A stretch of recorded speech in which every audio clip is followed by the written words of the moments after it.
Tensions లేకుండా అందరు తల్లిదండ్రులు అసలు ఇంత మంచి తల్లిదండ్రులు దేవుడు నిజంగా ఎంత జాయ్ఫుల్ లైఫ్ అంటే అసలు ఈ లోకంలో బాధ కష్టం ఏడుపు అనేది లేకుండా పెరిగాం. కానీ నిజంగా మ్యారేజ్ తర్వాత టోటల్ 360 డిగ్రీస్ టోటల్ టర్న్ అయిపోయిందండి నా లైఫ్. ఎందుకంటే చాలామందికి తెలుసు ఫస్ట్ది అబార్ట్ అయిన వెంటనే అసలు ఎలా అంటే డిప్రెషన్లోకి ఎలా అయిపోయానంటే అప్పుడే చనిపోయే స్టేజ్కి వెళ్ళిపోయాను. కానీ దేవుడు అంటే ప్రణాళిక ఏముందో తెలియదు, కానీ దాని నుండి విడిపించి నన్ను సజీవ లెక్కలో ఉంచి ఇమీడియట్గా మళ్ళీ 6వ నెలకి దేవుడు మళ్ళీ గర్భము ప్రెగ్నెన్సీ అనేది కన్ఫర్మ్ చేసి 7 నెలల తర్వాత ఏ ప్రాబ్లమ్స్ లేకుండా మంచిగా వచ్చి దాని తర్వాత 8th మంచి కాంప్లికేషన్స్ అంత భయంకర పరిస్థితి నా లైఫ్లో నేను ఎప్పుడు చూస్తానని కూడా నేను కళలో కూడా ఊహించలేదండి. అప్పుడు అనిపించగా తర్వాత ఫస్ట్ టైం అబార్షన్ అయినప్పుడు ఎప్పుడు నా లైఫ్లో దేవుణ్ణి క్వశ్చన్ చేయలేదు. కానీ ఫస్ట్ టైం ఆ పడక మీద ఉంది డాడీతో అడిగిన ఒకటే క్వశ్చన్, ఎందుకు డాడీ నేనే, వై మీ, దేవుడు నాకెందుకు ఇలా చేశాడు అని క్వశ్చన్ వేశాను. అప్పుడు డాడీ ఒకటే మాట అన్నాడు, మనం దేవుని క్వశ్చన్ చేసే వాళ్ళము ఏ పార్టీ వాళ్ళం మనము, నువ్వు చూడు డెఫినెట్గా దేవుడిని నువ్వు అన్ని సమస్యల గుండా నేను టెస్ట్ చేస్తూ తీసుకొని వెళ్ళి నేను మంచి పొజిషన్లో పెడతాడు, నువ్వు టెన్షన్ పడకు, నువ్వు ఏడవద్దు, దేవుని మాత్రం జీవితంలో ఎప్పుడు ఇంకా క్వశ్చన్ చేయొద్దు అన్నాడు. ఆ రోజు ఆ మాట అప్పుడు అన్న మాట నా హృదయంలో పెట్టేసుకున్నాను. ఓకే అయ్యా, నువ్వు ఇంకా నన్ను ఏ సిచ్యువేషన్స్ కూడా తీసుకొని వెళ్తావు నీ ఇష్టం. కానీ ఒకటి ప్రార్థించాడు, నాకు ఆ సిచ్యువేషన్లో వెళ్ళినప్పుడు నాకు కావాల్సిన ధైర్యం నాకు ఇవ్వండి, ఆ ప్రాబ్లమ్స్ ఫేస్ చేయాల్సిన నాకు ఆ బలము, ఆరోగ్యం, శక్తి, ధైర్యం నాకు ఇవ్వండి ప్రభు అని దేవుని దగ్గర ప్రార్థన చేసుకున్నాను. నిజంగా చిన్నోడు పుట్టినప్పుడు కూడా ఎంతో ఘోరమైన మాటలండి, 8 నెలలో పుట్టాడు, చనిపోతాడని, అదని ఇదని, లేనిపు రోగాలు ఉంటాయని, బ్లడ్ రిలేషన్ అని, చచ్చిపోతారని ఎన్నో భయంకర మాటలండి. అసలు ఒక ఆడపిల్లని ఎంతో ఘోరంగా టార్చర్ హరాస్ చేస్తారని నా జీవితంలో ఎప్పుడు ఊహించలేదు. దట్స్ ఫస్ట్ టైం అండి నా లైఫ్లో ఇంత వర్స్ట్ పీపుల్ ఉంటారని నేను అసలు కళ్ళెరుతుంటే నేను చూశాను, చెవులారా నేను విన్నాను. ఆ పడక మీద ఉంది 2 రోజుల వరకు హాస్పిటల్లో NICUలో తీసుకెళ్ళినప్పుడు పాలించుకున్న దేవుడా, ఈ బిడ్డను నువ్వే అందరూ నాకు ఉన్నతంగా అని ఒక మంచి స్థాయికి నువ్వు తీసుకోనండి, ఎన్ని టెస్టులు చేసినా వారికి ఎలాంటి ప్రాబ్లం ఉండదు, జీవితంలో ఎలాంటి హెల్త్ ఇష్యూస్ అనేది వాడికి అరైజ్ అవ్వద్దు అని ప్రార్థించినప్పుడు నిజంగా ఆ టైంలో అండి నిజంగా మా మమ్మీ డాడీ వాళ్ళిద్దరు సపోర్ట్ లేకుంటే నిజంగా ఈరోజు నేను ఏ స్థితిలో ఉండేదాన్నో మీకు తెలియదు. దేవుడు నిజంగా అలాంటి శ్రేష్టమైన తల్లిదండ్రులని దేవుడు నాకు ఇచ్చినందుకు ఆయన వాళ్ళ దగ్గర ఉండి ఏదో కొంచెం అంత సేవను చేసుకోవాలి అని ఆశతో ఉంటున్నాను. ఇక దేవుడే వాళ్ళకి తోడుగా ఉంటే నేను ఏదో ఒకటి వాళ్ళని చూసుకోవాలి, దగ్గర ఉండి వాళ్ళు చేసుకోవాలనేది ఒక్కటి ఆశపడుతున్నాను. వాళ్ళు నాకు చేసింది అంత ఇది కాదండి, నాకు ఒక పునర్జన్మని ఇచ్చారు. నిజంగా ఈరోజు నేను బ్రతికి ఉండి ఇలా సాక్షిగా ఉండనండి, అది కేవలం దేవుడి మహాకృప, తర్వాత తల్లిదండ్రుల సపోర్టు, తర్వాత మా సిస్టర్స్ అండి, వాళ్ళకి ఎంత చెప్పిన వాళ్ళ గురించి తక్కువే. ఈరోజు నాలో అన్నదమ్ములు అక్క చెల్లెలు కూడా కానని స్థితిలో ఉన్నారు. అలాంటిది మ్యారేజ్ తర్వాత కూడా పిల్లల్ని పెట్టుకొని కూడా అన్ని విషయాలలో నాకు సపోర్ట్ చేస్తూ ధైర్యాన్ని ఇస్తూ వాళ్ళు నిజంగా ఎన్నుకోండి నన్ను నడిపిస్తారంటే ఒకసారి అయితే నేను ఎంత లో అయిపోతానంటే, ఏంటక్క నువ్వే మాకు చెప్పాల్సింది, నువ్వు ఎంతగా కిందికి వెళ్ళిపోతే ఎలా, ధైర్యంగా ఫైట్ చేయి దేనికైనా, కానీ దేవుడు ఒకడు ఉన్నాడు, దేవుడు ఖచ్చితంగా మన పక్షాన్ని నిలిచి ఉంటాడు. ఆయన అన్యాయస్తుడు కాదు, న్యాయం చేసే దేవుడు. నువ్వు మన క్రియలు బట్టి దేవుడు ఖచ్చితంగా మన యథార్థతను దేవుడు చూస్తాడు అని నిజంగా యోబు గ్రంథం నుంచి దేవుడు ఖచ్చితంగా ప్రతిసారి వాక్యం ఓపెన్ చేసినప్పుడు ఇలా దేవుడు నాతో ఆ యోగ గ్రంథం దైవజనుల ద్వారా నాతో మాట్లాడతాడు. ఆయన ఎన్ని సమస్యలు కూడా వెళ్ళినా దేవుని ఎన్నడూ దూషించలేదు, విడిచిపెట్టలేదు. ఆయన దేవుడు పోగొట్టుకున్నాను కూడా దేవుడు సమకూర్చున్నాడు. నిజంగా అప్పుల ద్వారా ఎన్నో లక్షల అప్పులు అండి, అన్నిటిని పోగొట్టుకుని కానీ దేవుడు ఒకటొకటి దేవుడు సమకూరుస్తూ వచ్చాడని ఈ సంవత్సరంలో నిజంగా దేవుడు చేసిన మహా గొప్ప కార్యాలు బట్టి దేవునికి వందనాలు చెల్లించుకుంటారు. రెండోదిగా ఫ్రెండ్షిప్ అండి. ఫ్రెండ్షిప్ మాయలో మాత్రం అస్సలు పడద్దు. నా జీవితంలో డిగ్రీ కాలేజ్ నుంచి కూడా ఎంత పెద్ద పెద్ద ఏమంటే హీరోయిన్స్ వాళ్ళ పెద్ద పెద్ద అంటే క్రోర్స్ ఆఫ్ రూపీస్ ఉన్న వాళ్ళు కూడా ఆ కాలేజ్లో చదువుకున్నా కానీ నా క్యారెక్టర్ని కాపాడుకుంటూ వచ్చాను. చాలామంది ఫ్రెండ్షిప్లో జోలికి వెళ్ళిపోయి జీవితాలు నాశనం చేసుకుంటున్నారు. ప్లీజ్ దయచేసి ఫస్ట్ ప్రయారిటీ టు గాడ్ అండి. ఆ తర్వాత your parents are husband or wife అండి, ఏదైనా కానీ సెకండ్ ప్రయారిటీ వాళ్ళకి. ఫస్ట్ మాత్రం దేవునికి ప్రయారిటీ ఇస్తే దేవుడు ఖచ్చితంగా మనల్ని ఉన్నతమైన స్థానంలో తీసుకెళ్తాడని నేనైతే 100% నేను నమ్మాను. నా జీవితంలో చూస్తూ వచ్చానండి. ఈ అసలు షాప్లో కూడా అండి ఎంత భయంకర పరిస్థితి అంటే చుట్టూ భయంకరమైన నరువులు అండి. అసలు ఫ్యామిలీ మెంబర్స్ కూడా ఇంత దారుణంగా ఉంటారని మాత్రం ఎక్స్పెక్ట్ చేయలేదు. చుట్టూ భయంకరమైన శత్రువులు.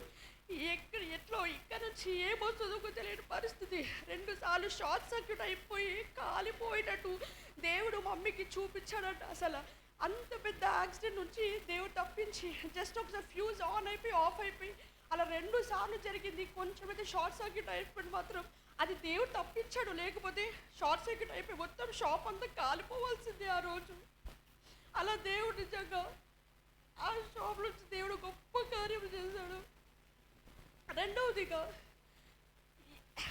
ఎలాంటి సిచ్యువేషన్ అంటే ఎవరు చేస్తున్నారో తెలియదు, ఎన్నో పరిస్థితి తెలియదు. ఒకరోజు పడుకున్నాను ఉదయకాలం 5-6 గంటలకి. ఇది మాత్రం డెఫినెట్గా అందరూ గమనించాలి. పడుకున్నాను, ఒక దర్శనము. నేను పడుకున్నాను, కళలోనే చూస్తున్నాను ఒక తెల్లటి ఆకారము, పళ్ళు ఇంత ఎత్తు పళ్ళు వేసుకొని ఎగతాళిగా నవ్వుకుంటూ, రా నేను తీసుకెళ్ళడానికి వచ్చాను, నువ్వు తీసుకెళ్ళడానికి వచ్చాను, నా దగ్గరికి రావడానికి ట్రై చేస్తుందండి. భయంగా ఇప్పటికీ కూడా అసలు అది ఊహించుకుంటాను, భయంకరంగా ఉంటుంది. పరిగెత్తుకొని వెళ్ళాను, ఆ నిద్రలో లేచి పరిగెత్తుకొని వెళ్ళి అదంతా క్లియర్గా దర్శనం చూస్తున్నానండి. కిందికి పరిగెత్తుకొని వెళ్ళి మమ్మీని హగ్ చేసేసుకున్నాను. హగ్ చేసుకున్న తర్వాత ఆ డోర్ దగ్గర నుంచి అది చూస్తూ నవ్వి, రా నువ్వు ఇటు రా, నేను ఈరోజు తీసుకెళ్ళడానికి వచ్చాను, నేను ఇటు రా అని చెప్పేసి అసలు ఎంత భయంకరంగా నవ్వుతుందంటే అది నా జీవితంలో ఎప్పుడు మర్చిపోలేనండి. అసలు నిజంగా ఆ రోజు మమ్మీ దగ్గరికి పరిగెత్తుకుని వెళ్ళదు, అది దేవుడు దాన్ని ఆ డోర్ దగ్గరనే ఆపేసి దేవుడు నన్ను కాపాడాడు నిజంగా.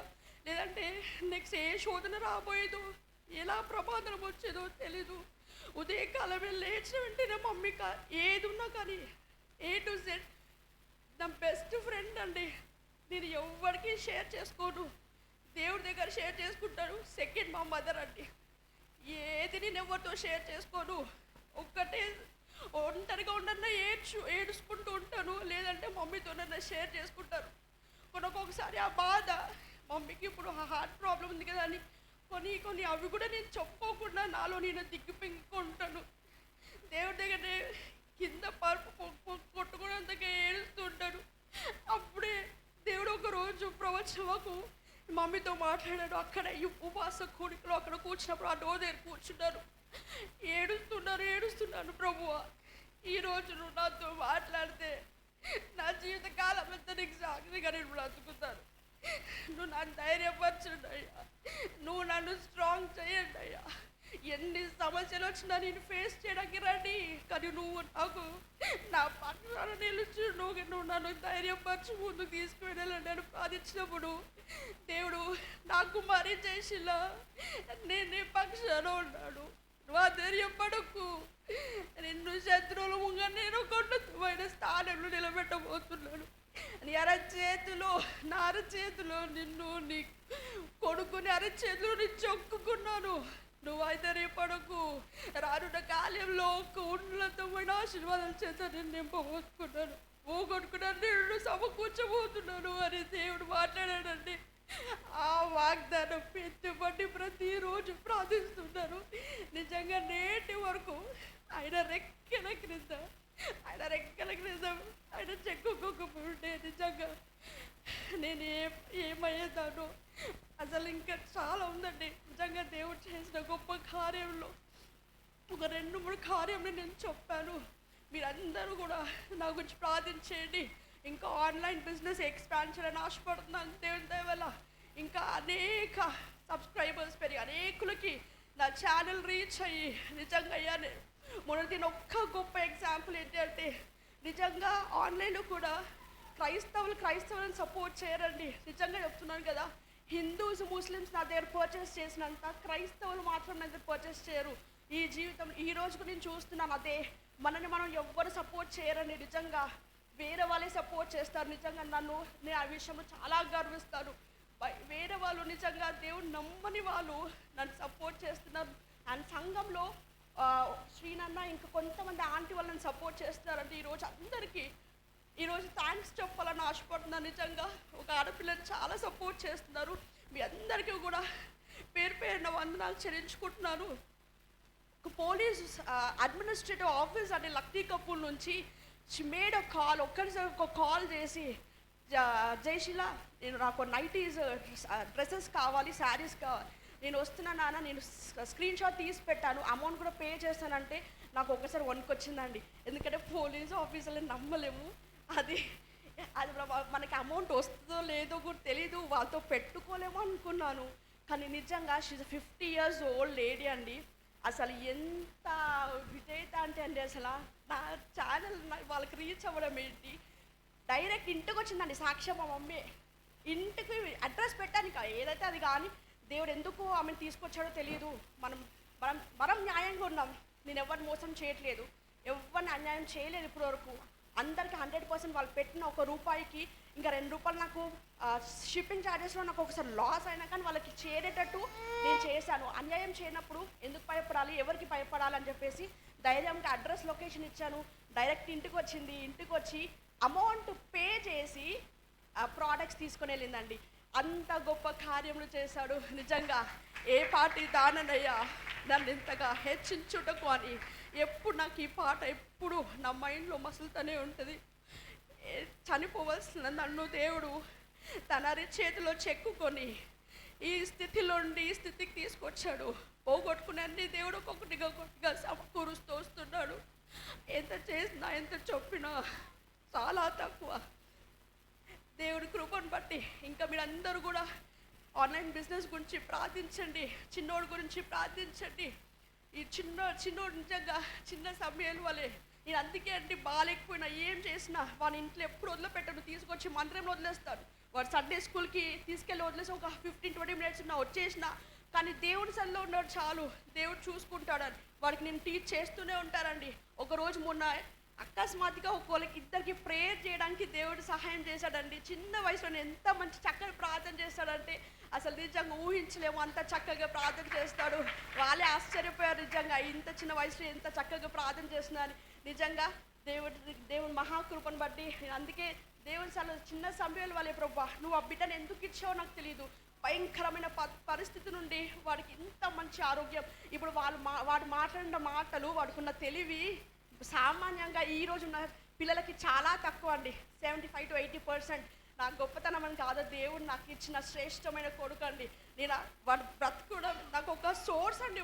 నాకు దేవుడు ఈరోజు బ్రతుకునడానికి వాడిని ఇచ్చాడు. డెఫినెట్గా నేను వాడిని మంచి దానిలో నేను పెంచాలి. దేవుని దయందు మనుషుల దయందు డెఫినెట్గా మంచి స్థితిలోనికి పెంచాలి. దేవుని సన్నిధిలో కూడా సమయాల వల్లే దేవుడి చిత్తంలో ఉంటే దేవుడు ఆయన పని కోసమైనా వాడుకోవాలి నా బిడ్డని అని చెప్పేసి నేను ప్రతిరోజు ప్రార్థిస్తాను. మీరు కూడా ప్రార్థించండి. ఇంకా బిజినెస్ గురించి అలానే చిన్నోడి గురించి నాకు కూడా దేవుడు మంచి ఆరోగ్యం ఇచ్చేలాగా, బలం ఇచ్చేలాగా, శక్తి ఇచ్చేలాగా ప్రార్థించండి. మమ్మీ డాడీ గురించి కూడా ప్రార్థించండి. మమ్మీకి వచ్చే సంవత్సరం ఎలా అయినా యాంజియోగ్రామ్ చేయించాలి డెఫినెట్గా. ఆమె ఒక్కటే ఒకటి నిజంగా అండి, మా తల్లి ద్వారా మేము చాలా నేర్చుకుంటామండి. అందుకే నేను ఈ లోకంలో ఉన్న మనుషులు ఎవరి వైపు నేను చూడనండి. మీరు గమనిస్తారో లేదో తెలీదు, అయిపోయిన వెంటనే అందరికి అందరికి ప్రేజ్లో చెప్పి వెళ్ళిపోతూనే ఉంటాం. ఎవరి లైఫ్స్ గురించి మేము పట్టించుకోమండి. ఎవరి జీవితాలు God is there to judge everyone అండి. మనం ఏ పార్ట్ వల్ల ఒకరిని జడ్జ్ చేయడానికి అని అనుకుంటాం మేము. డెఫినెట్గా దేవుడు మన పరిస్థితులు, మన తప్పులను బట్టి దేవుడు మనల్ని చూసుకుంటాడే తప్ప మనం ఒకరిని క్వశ్చన్ చేసి ఒకరిని పాయింట్అవుట్ చేసే స్టేజ్లోనికి మనం ఎప్పుడు వెళ్ళొద్దు. మేము ముగ్గురం అదే అనుకుంటాం. మా చెల్లెలు కూడా ఎవరి లైఫ్స్లో ఇంటర్ఫియర్ అవ్వమండి. మా ఫ్యామిలీ లైఫ్స్ ఏమో, మా కష్టాలు ఏంటో, మా ఏమంటారు బిజినెస్ ఏంటో, జాబ్ ఏంటో, దీని పిల్లలు ఏంటో, ఇవే సరిపోతాయండి మాకు. హార్డ్లీ మమ్మీ డాడీలతో మాట్లాడడం కూడా హార్డ్లీ నైట్ పూట 15-20 మినిట్స్ దొరుకుతుందండి నిజంగా. దాన్ని బట్టి మేము చాలా హ్యాపీ ఫీల్ అవుతాం. వాళ్ళు ఒక్కటే అంటారు, ఉన్న వాళ్ళని వైపు ఎప్పుడు చూడొద్దు నాన్న, లేని వాళ్ళ వైపు చూడాలి, చిన్న వాళ్ళ వైపు చూడాలి. అప్పుడు దేవుడు మనకి ఇచ్చిన దాన్ని బట్టి మనం గర్విస్తాం, దాన్ని బట్టి మనం సంతోషిస్తాం, తృప్తి పొందుతాం. ఆ తృప్తి అనేది చాలు అని చెప్పేసి దేవుడు నిజంగా నేర్పిస్తూ ఉంటారు. నిజంగా నడివరకులో దేవుడు నిజంగా నడవడానికి మీరు దేవునికి చేసిన గొప్ప కార్యం బట్టి దేవాది వందనాలు చెల్లించుకుంటున్నాను. ఇంకా మీ అందరూ కూడా ప్రార్థించాల్సిన ఇంకా చెల్లెల గురించి చెప్దాం అనుకున్నాను. బట్ వాళ్ళు వచ్చారు, వాళ్ళు డెఫినెట్గా సాక్ష్యం షేర్ చేసుకుంటారు. ఇచ్చిన సాక్ష్యం దేవుని